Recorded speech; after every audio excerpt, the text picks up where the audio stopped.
Hi everybody, Sandy here from Sandi Cooks.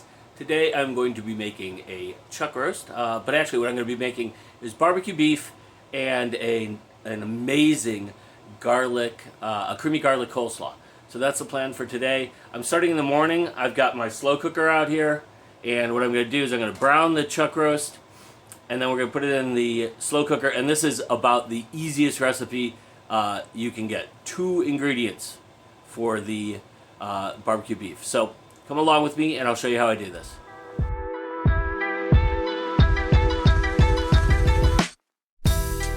Alright, so whenever you're going to cook something in the slow cooker, whether it's a roast or something else, you usually want to brown it because it adds a whole bunch of additional flavor to it. So I'm going to turn on my pan here, and I'm just going to put this in there.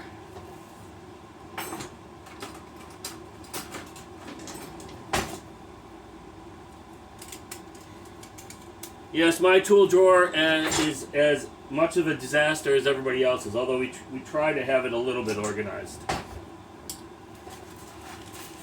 But it's all right by the stove, where it's handy. I don't know if you guys can see, I've got all my utensils for using on the stove right here, so that they're within reach. I don't have to find them, except for tongs. So we're just going to brown this off. It's not going to take very long. It's going to go into the slow cooker. And the ingredients for the slow cooker, I said it, 2 ingredients. Crushed pineapple and your favorite barbecue sauce. For this, again, I use Sweet Baby Ray's instead of making my own. Alright, we're going to go ahead and just let this brown. On one side, I'll flip it over in a couple minutes. And that's it. Then it'll go in the slow cooker. You don't have to move it around or anything. Just leave it alone for about 3 minutes. You can take a look if you want. You can see it's not brown yet. Leave it alone. Okay. I think it's getting close, and I'll tell you why.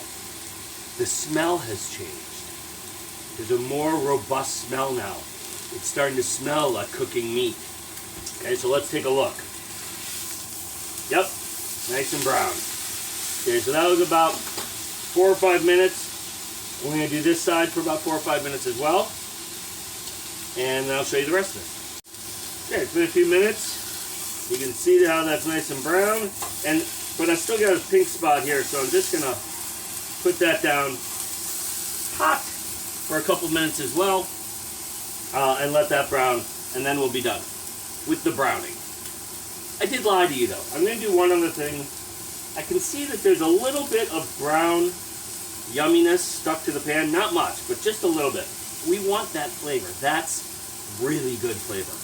So what I'm going to do when we're done is I'm just going to add a little bit of chicken stock to my pan and loosen that stuff up and add it in there so we have that great flavor. Hey look, we're done. Alright, that's going in the crock pot. I grabbed my chicken stock here. You can see there's a little bit, you can't see it there. I can see it. There's just a little bit of brown yummies here. Just a little chicken stock there. You can see it's turning brown already, and that's because of the brown stuff in the pan. Alright, so we're just going to get that stuff off the pan. In this pan, it's super easy because I use Teflon. That's it. We're just going to add that. So we got that extra flavor in there with it. Okay. Can of pineapple. Dump it in. Literally, dump it in. Thing of barbecue sauce. Squeeze it in all over.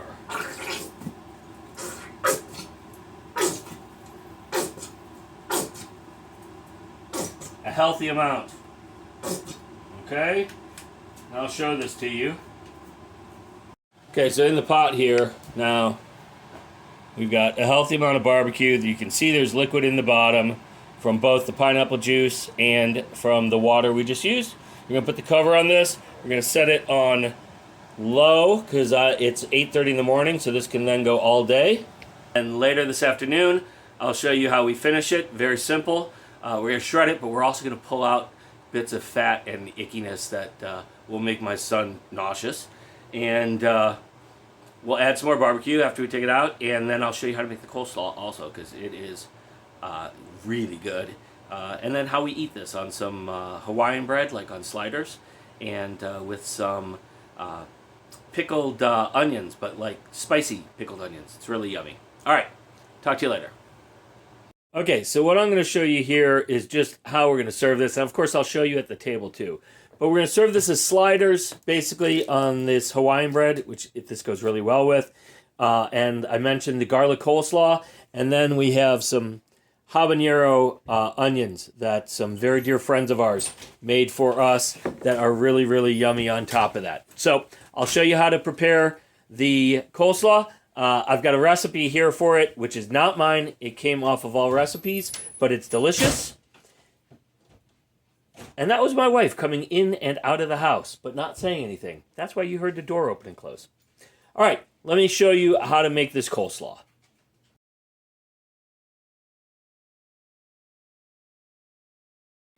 Okay, so I've got my bowl here. I've got my recipe. Let me say just one thing about this as I'm going. My wife likes this coleslaw really saucy, I think would be the word. You know, to have a lot of this the coleslaw sauce on it. Now I happen to get a really small cabbage this time, so I'm going to make a single batch of the sauce. But if I have a regular bigger head of cabbage, I will normally double this recipe because we like it saucy, or at least my wife does, and I'm happy to accommodate that. First ingredient here is mayonnaise.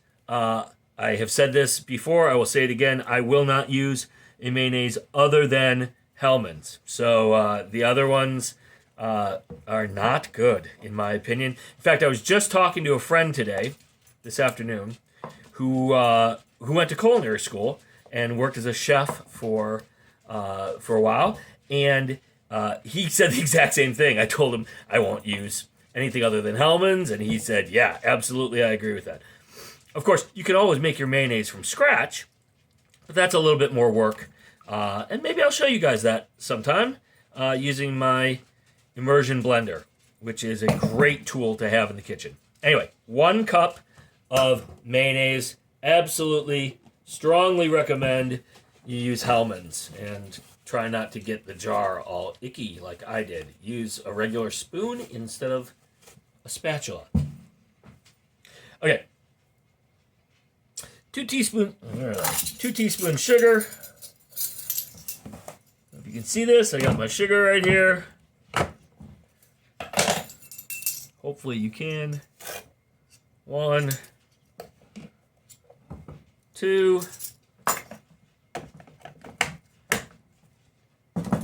Half a teaspoon salt.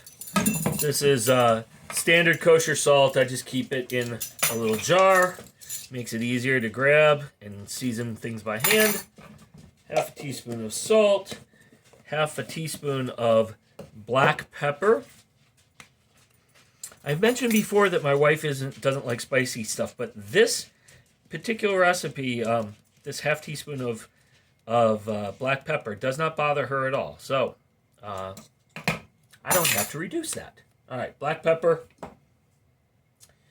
It calls for half a teaspoon of celery seed. I don't keep celery seed in the house. I've skipped that. Maybe it's fantastic with the celery seed flavoring, but I don't have it, so I'm skipping it. By the way, you know, hello, dog. I don't know if you can see him walking by my feet there, or walking on my feet. All right, half a teaspoon of garlic powder. Oh, what I was going to say is, you know, if you don't like a crap ton of garlic and stuff, you can use less. If you don't like basil in something, don't use basil. Use thyme instead. This is, again, a conversation I had with my friend Andrew today. And, you know, there's no reason that you can't play with recipes yourself. If it doesn't turn out great, okay, make it a little different next time. I've certainly had plenty of things I have cooked that have not been in the win category. And my family will tell you that. But through that experimentation, I've become a better cook. So I produce less failures, many less. Oh, that's not proper English. Many fewer failures. There we go. All right, sorry. Onion powder, garlic powder. We got 2 tablespoons of cider vinegar. I'll be honest, I have no idea if brand matters here. I'm using Heinz today, apple cider vinegar, and it has always been fine for this. So, I do like Heinz brands, but I'm not particularly attached to their vinegar.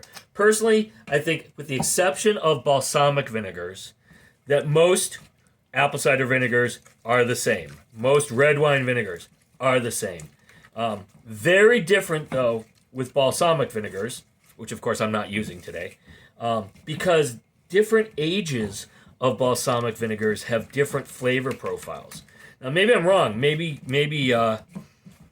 apple cider vinegar is the same way, but I've never noticed it. Balsamic, definitely. The older it is, it tends to be sweeter and less acidic.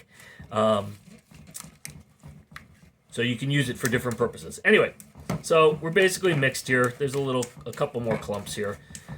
Usually I use a whisk. I'm not sure why I'm not. Use a whisk.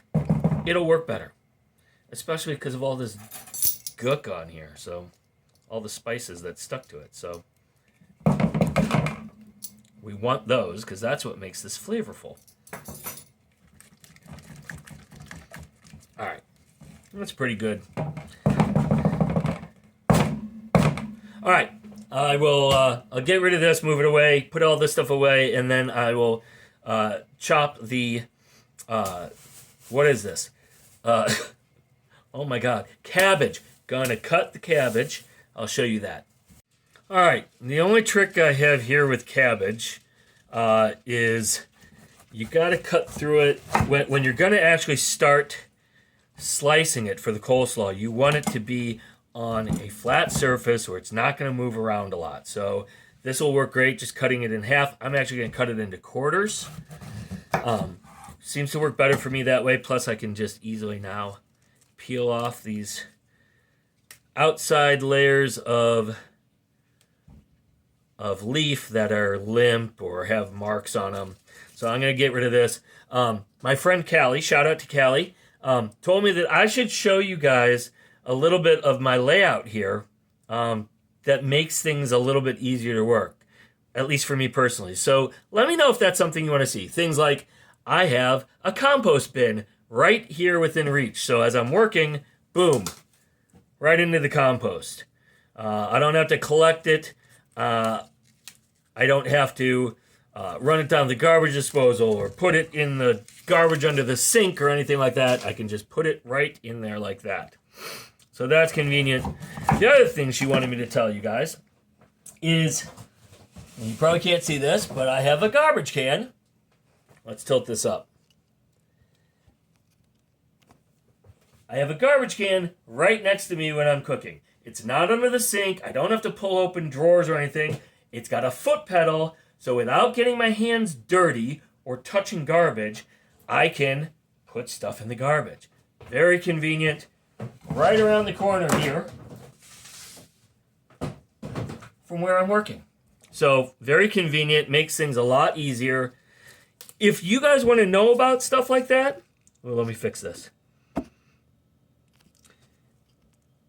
If you guys want to know about stuff like that, put a comment on the video. Let me know, and I will be happy to try and share whatever wisdom we can glean from me for things like this.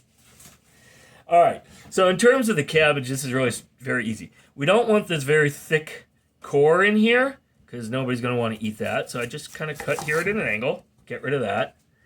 And then turn this thing on its side like this or like this. This is actually more stable. And here, I try to slice. I like my coleslaw really thin. So I try to slice this really, really thin. The other day I showed you my mandolin. You can certainly do this on the mandolin. I actually found that there's a little bit more waste doing it this way on the mandolin because it's hard to get get as much of the cabbage through. But that may also be my inexperience. So, okay, and when it gets too hard to cut it that direction, I turn it on its side and just go like that. All right, so that's as simple as we're going to do. I'm going to do the rest of them here. I will probably accelerate this on the video. But this is literally going to go straight in here, straight into the sauce, because it's a sauce, and then we'll mix it up.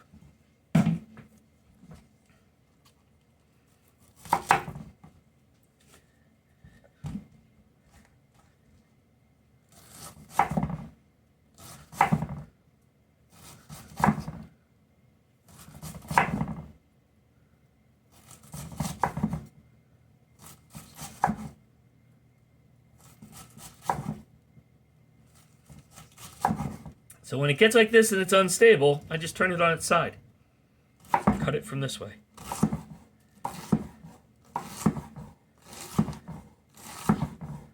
Always really important. Make sure your knife is sharp.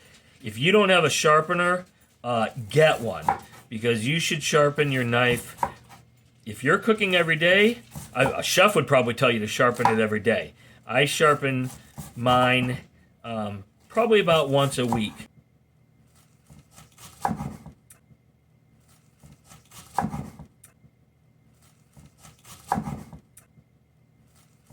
And here, I'll show you.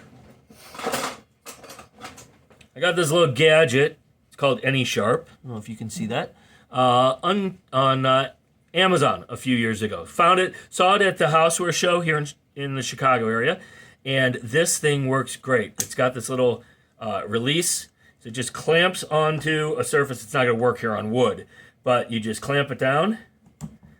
It shows you there's a little arrow saying draw your knife through that direction. You just hold it nice and steady, draw it through 10, 15 times, and your knife is much sharper. Great little tool. And by the way, I don't make any money from that. It's just a tool that I really like.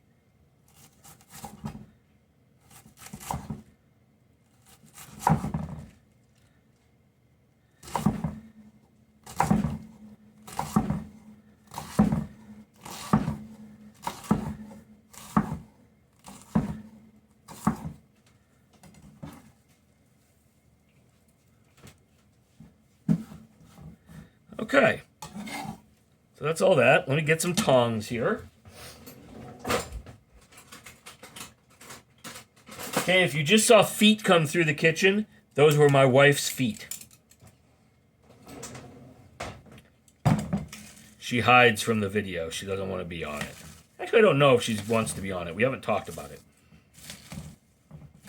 All right, so I'm just mixing this up.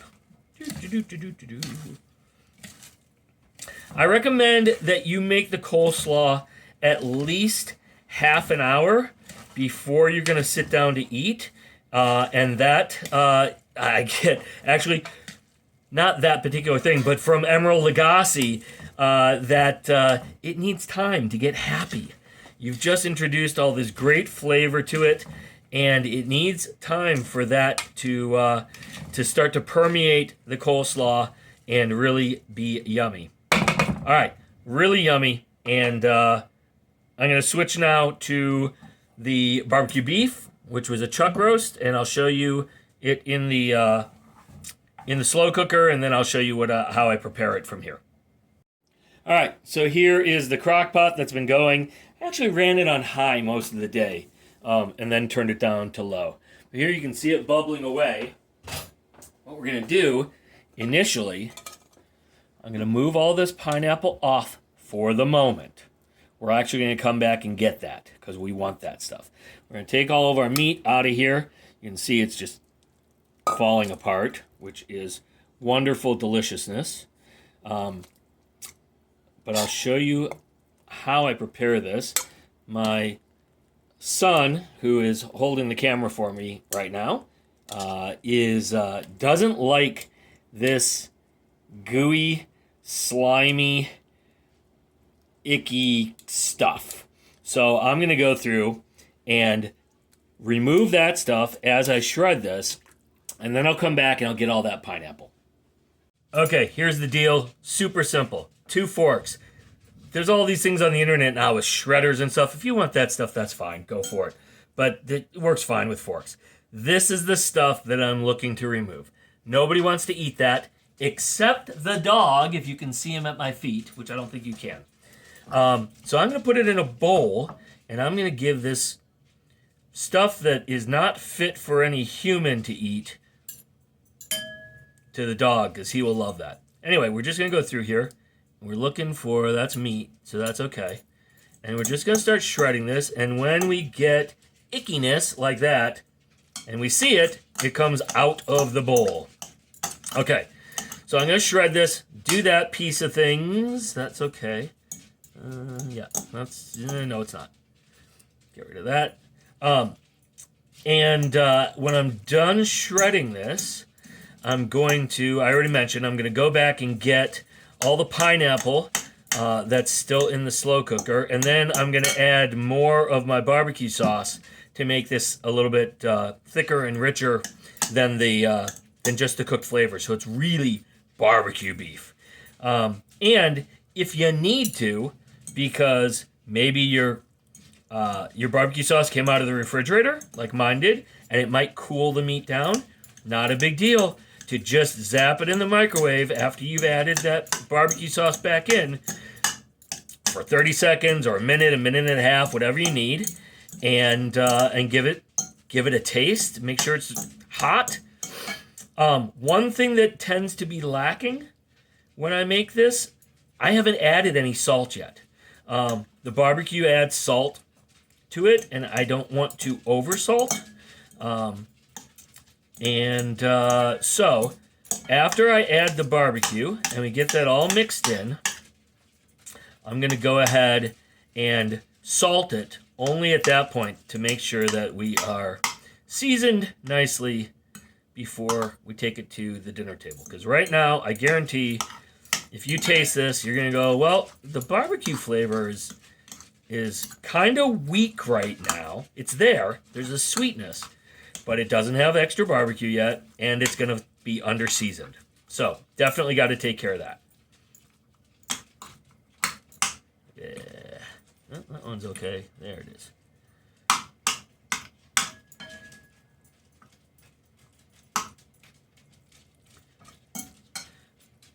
I try to be really careful about this because, like I said, if my son gets a bite of that gelatinous, gooey membrane, he will stop eating mid-meal, and that'll be it. He'll be done. He'll be done for the evening. And this is one of his favorite meals to eat the leftovers of. And if he has to worry that there's slimy ickiness in it, he may not go after the leftovers, and that would be a waste. So this is what we do.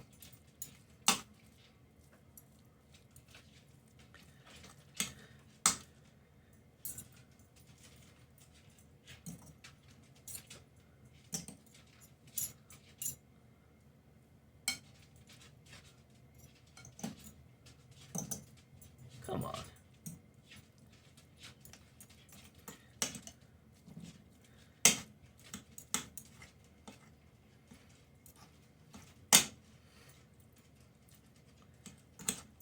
For any of my friends out there, real friends, not just internet friends, if there is something that I have cooked for you at some point over the years, and you really liked it, and you would like me to do a video of it, so you can see how to make it yourself, just comment on the video or send me an email, whatever, and I will be happy if I can to accommodate that.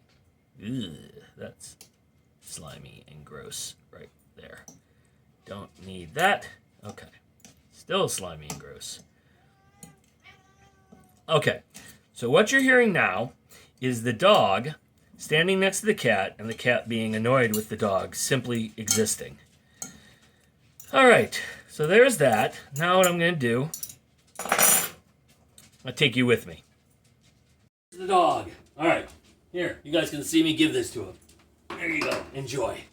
All right, here's what I wanted to show you with the crock pot. So I got my meat here. Here's all the stuff, and I'm using my plastic spider type thing to go after all these delicious bits. I don't want all the juice, right? So let the juice drip out of there and capture that pineapple because it is delicious and it helps make this dish.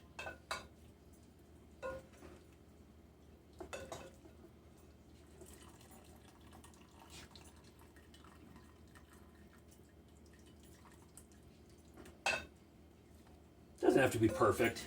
Like I said, we're going to add barbecue sauce back into this, but we don't want it wet. We want it all to hold together. So,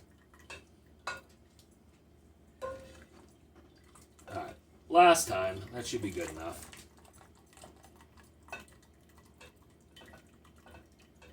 All right, so there's our pineapple, and now I'll go back over to my cutting board and we'll finish this off. Okay, the dog has decided to camp out at my feet now. Okay, he's moving. All right, so again, Sweet Baby Ray's. Just gonna add in the rest of this bottle. I know, everybody loves that noise. We got another bottle here.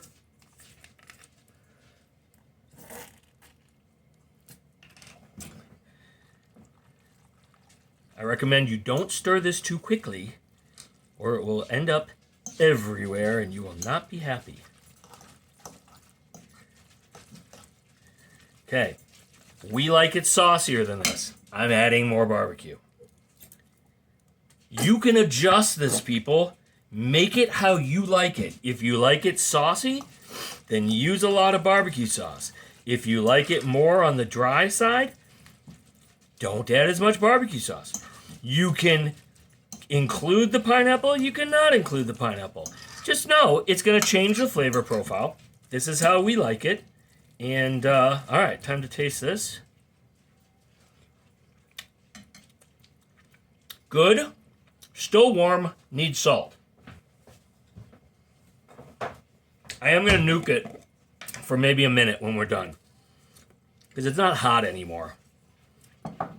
I was just too... I don't know. What's the word for that? Pinches. 2 pinches. Oh, my God.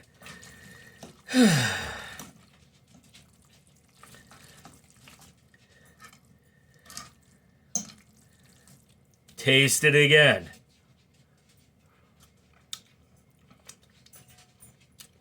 Still needs salt.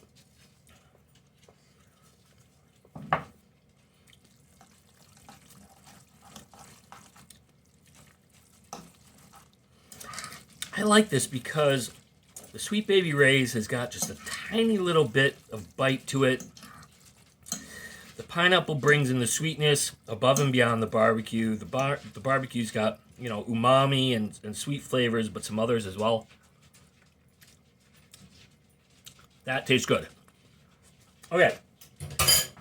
I'm going to microwave this for a minute, and then we'll be ready to go to the table. Okay, it's all done out of the microwave. We're going to go to the table, and I will show you how I personally put this together to eat. Dinner! How I eat this, and you can build these however you want, of course, is I take some of the barbecue beef. This is Hawaiian bread. The King's Hawaiian bread. We like it this way. I like to put a bunch of coleslaw on top of that. Of course, that makes it very difficult to eat. But my son manages to somehow get it in his mouth like that. So, don't you? It's unhinging. Yeah. All right. And these, as I mentioned a little bit ago, are habanero pickled onions that a friend of ours made for us. And that's it. You can put the top on it if you want. I'm going to do this on it half open because it's way too messy. And as we can all see, the cat has come to visit. Yes, he likes not Italian beef. Actually, I don't know if he may like Italian beef, but he definitely likes the barbecue beef. And I guess you're gonna watch me eat this.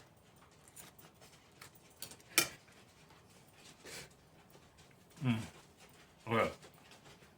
Enjoy. If you enjoyed this video, please click the like button.